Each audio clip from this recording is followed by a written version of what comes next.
Did you know that in recent years, thousands of adults worldwide were diagnosed as autistic? Many of them in their 30s, 40s, 50s, and even in their 60s. Autism is often described as a childhood condition, yet countless adults are only just discovering that it's been a part of their identity all their entire lives. Why does autism so often go undiagnosed until adulthood? Let's dive in.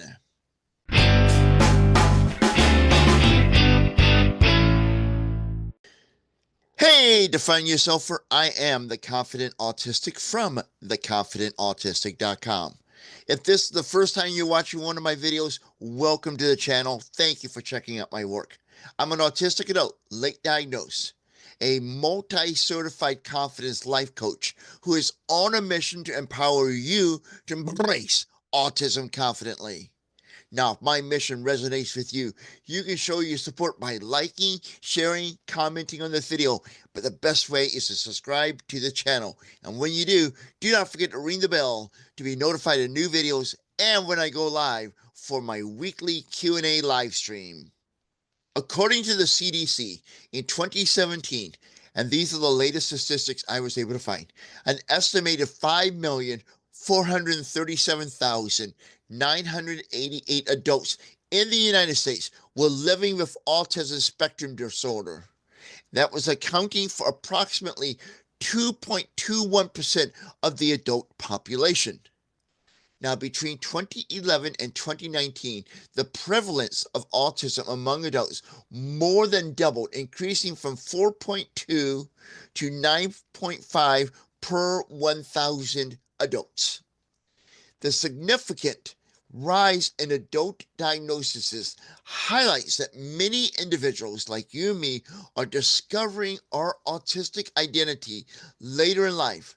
But why does autism often go undiagnosed until adulthood? Let's explore this further. For many of us who suspect we are on the spectrum, self-identify as autistic, or are pursuing or have received a late diagnosis of autism, we may have went undiagnosed all of our lives up until this point because of our ability to mask our autistic traits. Some of us on the spectrum unconsciously learn to mask our autistic traits and mimic autistics.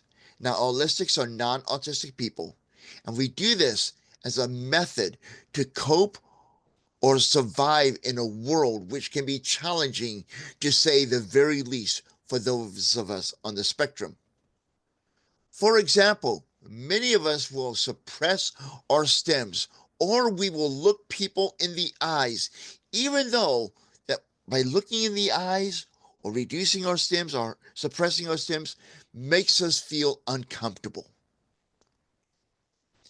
As we age, many of us may realize that we have been masking our autistic traits all of our lives. Some of us may lose the ability to mask as we become exhausted from lifelong masking. This can lead us, or those around us, to suspect or realize we are autistic. So basically, when cracks start to appear in our mask, and these cracks can be caused, like I said, by being exhausted or becoming exhausted from lifelong masking. As Cyndi Lauper would say, and I'm an 80s guy, you're going to hear a lot of 80s references if you spend a lot of time in my world, that we're going to start seeing our true colors. Others are going to start seeing our true colors.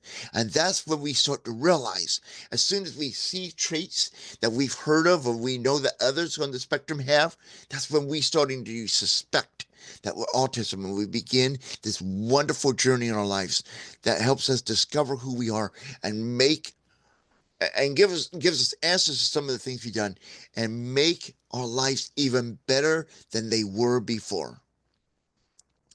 Our autistic traits may not become obvious until the demands we encounter in life exceed our capacity. It is possible that throughout our childhood, even into our early adult years, even into later on as adults, we manage to struggle along in life without it being particularly obvious that we were struggling, either to others or even to ourselves. However, as we age, life's demands will exceed our capacity, which makes us realize that we are autistic. When it comes to understanding autism by the experts, there's still a limited awareness and understanding of autism, particularly in marginalized communities. Additionally, some information about autism is described from the outside of neurotypical people's experiences of autism. That's where the experience comes from. They describe it by what they see it to be instead of from the autistic person's experiences, or other words, from our experiences. This causes many of us not seeing ourselves and our experiences represented in stereotypical autism, leaving us not realizing that we are autistic until later in life. Now, this common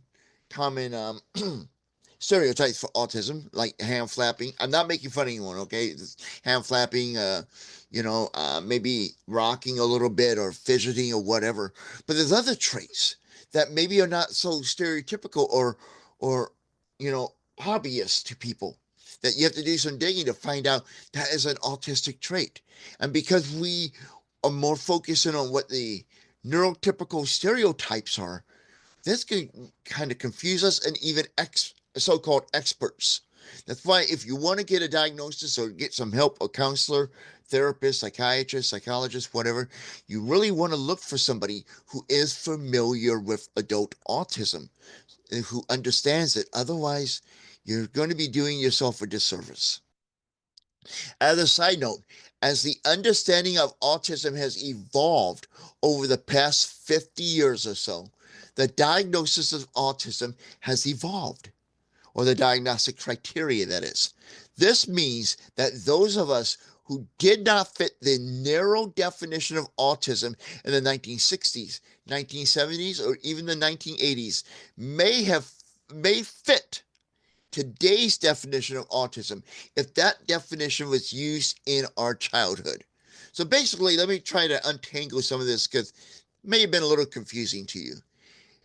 When we were children, back in the 60s, 70s, 80s, whatever time you grew up in, maybe even 90s, there was a different definition of autism. It was very narrow.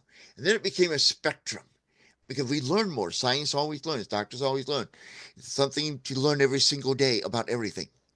Well, if we took today's criteria and applied it to who we were in the 1960s, 70s, 80s, and 90s, we may have received the diagnosis that we really truly needed. When we were young, our parents may have not believed or even realized that we were on the spectrum. This may have been caused by the limited information and understanding around autism, especially back in the day. Now, in some cases, our parents did not want to even think about us being on the spectrum because of the stigma that came with a diagnosis of autism, which was that stigma was greater than it is today back in the day. For adults, the waiting list to be screened and diagnosed as autistic is long. There are not as many professionals who will screen an adult for autism as there are for children. Those who do screen for autism may use outdated stereotypes and use screening methods that are more appropriate to screen for autism in children. It is not uncommon to live your entire life on the spectrum and not realize it until your children are diagnosed with autism. When our children or grandchildren or any other relative or even anyone else that we know are diagnosed as autistic, we may pick up that we have similar traits to them, leading us to realize that we are autistic. Currently, autism is believed to be largely genetic, meaning if a child or grandchild is autistic, you are more likely to also be on the spectrum. Now it's your turn. Why do you think autism often goes undiagnosed into adulthood? Share your thoughts and your opinions and your beliefs in the comment section. You have any questions? Put them in there as well. Or if you have a suggestion for a video topic, I do read every single comment. I may not be able to respond to all of them, but rest assured, I do read them. And I appreciate your feedback.